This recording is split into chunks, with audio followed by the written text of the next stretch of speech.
Buongiorno gente! Allora, oggi non mi occuperò di ricette come avete visto dal titolo, ma mi occuperò essenzialmente della recensione della planetaria che ho acquistato circa 6 mesi fa. In questi 6 mesi l'ho utilizzata per diversi impasti e quindi oggi vi posso dare un responso più preciso. Quindi vediamoci la sigla e poi subito a vedere la planetaria.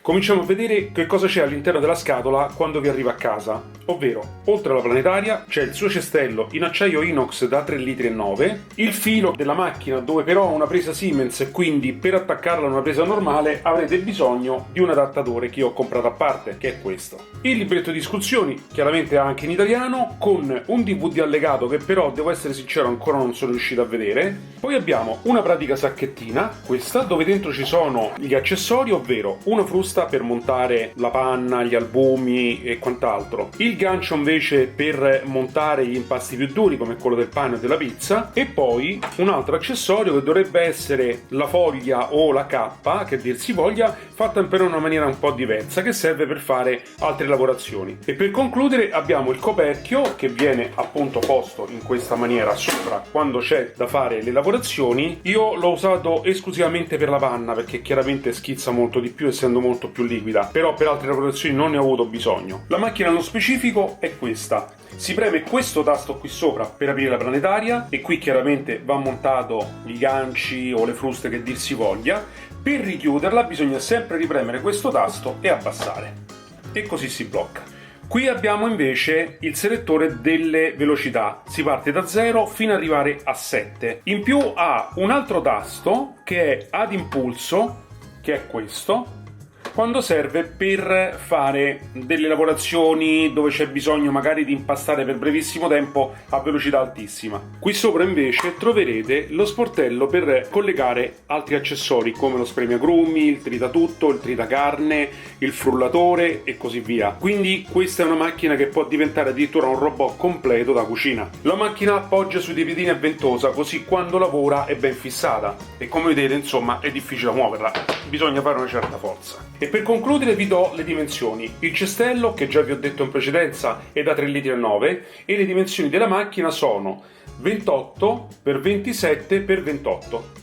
Abbiamo visto quello che c'è all'interno della scatola quando vi arriva, parliamo del pacchetto base. Però, oltre agli accessori che vi ho fatto vedere, ce ne sono altri che è possibile acquistare separatamente. La prima, per esempio, è una ciotola in plastica, uguale per dimensione e per forma a quella che già c'è all'interno della scatola in acciaio. Questo per chi magari fa diverse preparazioni oppure ha bisogno di montare contemporaneamente gli albumi e i tuorli e lo deve fare in 2 ciotole separate, quindi in questo caso può essere utile. Premetto che l'acquisto di questo accessorio, ovvero della ciotola, sta intorno ai 30 euro.